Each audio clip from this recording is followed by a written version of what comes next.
Flosstube, welcome back to Snickerdoodle Stitch. For those of you who haven't visited before, welcome. My name is Kathleen and this is a channel about cross stitch. Today's going to be a little bit different. I'm going to be off camera today because I want to show some things up close, and I'm filming this in advance, so I'll publish it while I'm away at Stitch, New Jersey next weekend. So today is actually Sunday. Oh, what is today? July 9th, but I'll be publishing this next Saturday. So first of all, just a quick notice for anybody, to remind anybody or to let people know who haven't visited before. I'm giving away this pattern with I Needle and Thread. So it's a Brenda Gervais pattern, Project Quarantine, Stay Home and Stitch. All you need to do is leave a comment on my last video, not this one, but my last one. It's the Jolly July video, and put the word home in your comment, and I will use a random picker on the 21st. So have your comment in by July 20th, and I'm going to use a random picker to pick for that. Okay, so I talked in my last video, and I'm not sure I explained it very well, and when I went to move my Welcome to the North Pole piece on my Q-snap, I remembered that it was a piece that had a problem that I was describing. And the way I deal with this issue with fabric that isn't cut straight is the same way that I deal with getting my pieces into a frame straight. So I'm working on this Welcome to the North Pole for the stitch along that Primrose Cottage Stitches is doing. And as you can see, it's a very long skinny piece. So I think at for example, for a 14 count or 28 count, it's 7 1/4 by 18. So it's very long and skinny, and I have it on a piece of fabric, which is very long and skinny. But if you can see up here, I have pulled a thread. It's pulled out right here. If you can see it, hopefully it's showing up on the black. This is cut very crooked. So up here, this is almost like 1.5 inches to the edge of the selvage. And when I get clear over here at the end, I'm actually right up at the very edge of the fabric. So it was cut crooked.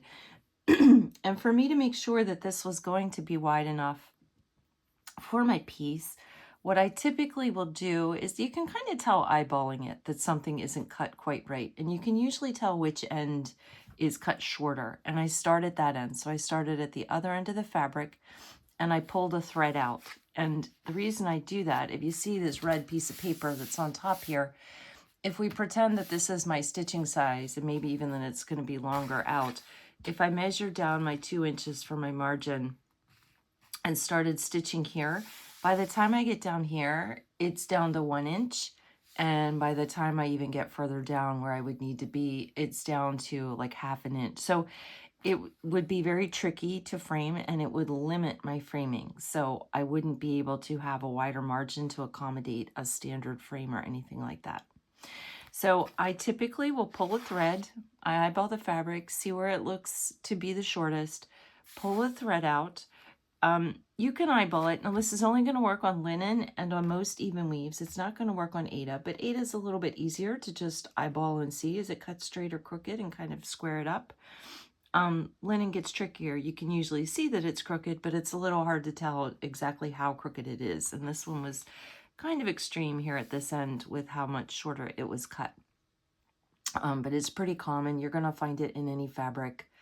Occasionally it's not like, there's not a dyer who's better or worse at it, or even undyed fabric you will find cut this way. I think they're often being cut with things like rotary cutters, and they do their best, but it's just not going to be possible to have it perfect. It would take them way too much time. So anyway, I pull the thread, and then I measure down from here for my starting place. So I would actually measure down from here. I wouldn't measure down from this spot up here. And that way I'm sure that my piece is going to go along the grain and have plenty of space.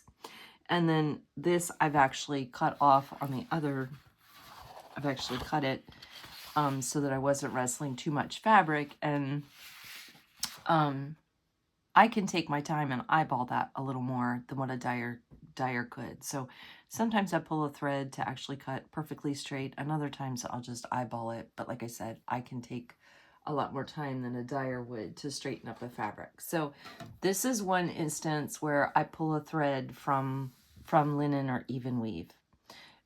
The other instance, and one that I alluded to, but then realized that I forgot to circle back to it when I framed this piece. So this is from, sorry, it's from Willow Hill Samplings. It's Autumn Alphabet. And any piece that has a really strong line in the border is going to be a little bit trickier to frame. You're going to have to do some work to get it in there perfectly straight. I know some people lace, and then you can kind of tug on the fabric and adjust the lacing. I still find that to be a little tricky to get straight. And if it's a bigger piece, and I tend to lace really tight because I want my fabric stretched nice and tight so that any remaining wrinkles are pulled out. I mean, even ironing, it's hard sometimes to get every crease out.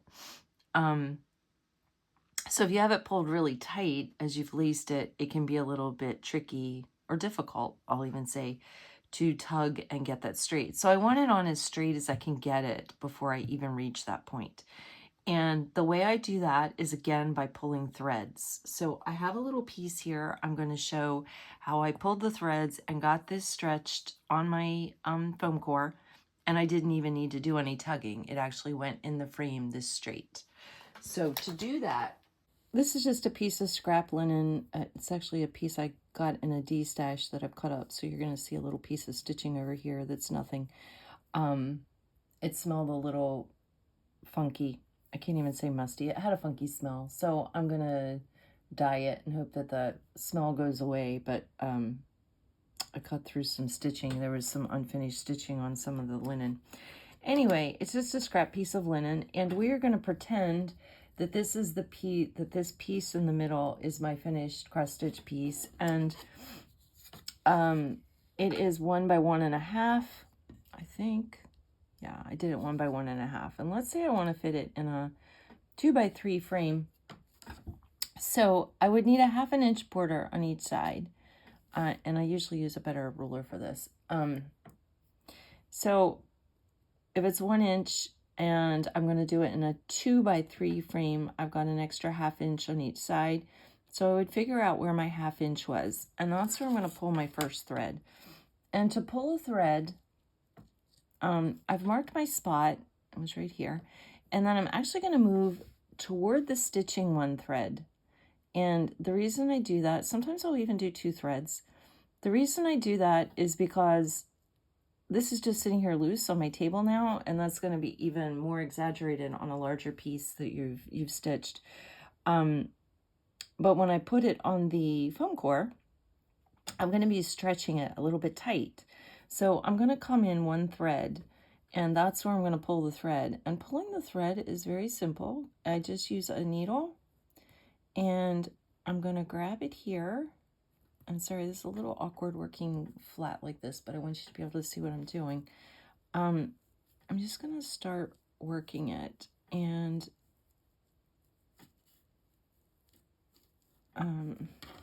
okay, it's going to be difficult on me here. Sometimes I'll use a pair of tweezers. I should have brought those in with me, and I didn't. And I broke the thread. Which does sometimes happen, and sometimes that's a good thing because it makes it easier to grab. So you can see now I'm just grabbing and pulling. This is the same way you pull threads out to do drawn thread embroidery. But I'm just going to pull it out. So I would do this on for the cat and the pumpkin, the autumn alphabet that I just showed. I did that on all 4 sides. So I measured my distance. I calculated the distance that I would have outside on each margin. I pulled a thread, and then that gave me a nice square piece. And I knew exactly what I needed to line up with. And then I took my piece of foam core, And hopefully this is showing up. Yeah, it looks like it's showing, as long as you're on a bigger screen. I would just line it up with the edge, and then this is what I would use to fold over, to square it up. And I can go along the entire thing just with that very edge of the foam core, and that helps me get it on there nice and straight. If I typically would just put a few pins in, and then I would do the other side to see, is it as tight as I want it to be? If it's not, then I can line up this pulled thread, instead of lining it up with this outer corner on the front, I can flip it up and line it up right here on this edge. This is going to be a little tricky to show, but you know, I can line it up this way. So it gives me some opportunity for things to line up with, to then pull it straight. And that is how you get a piece like this, perfectly even with the edges. Another trick that some people do is to run a thread through the linen just to give them a place to mark. I find it much quicker just to pull a thread. Pulling the thread is actually fairly simple. Getting started, like you saw, is the trickiest part, but then after that, it does pull through. I do sometimes iron after I've pulled the thread because it can scrunch the fabric up a bit, but in general, it works very well. It's going to work on 28 and 32. I have pulled on 36 as well. That tabby cat that I pulled a thread in for the beach boardwalk was 36 count. It's just the threads are thinner, so they're going to break more easily. So sometimes you have to stop and start a few times. But you can pull it from 36 count. Higher than that is going to be pretty difficult, I'll be honest. The fibers are just woven too tightly on a higher count than that to comfortably pull a big thread out of. You could do it, but it's probably going to be more of a fight than just doing a running stitch would be. So hopefully this helps some of you. If you've never framed your own pieces, this is the easy way to make sure that your piece is square. And if you've ever run out of fabric when you got to the end edge of your stitching, squaring up your fabric before you get started is the way you can avoid that. So everybody have a good weekend. Next video, I will be sharing all of my stitching that I will have done at Stitch New Jersey and here at home in between. So have a good weekend. Thanks for visiting. Bye.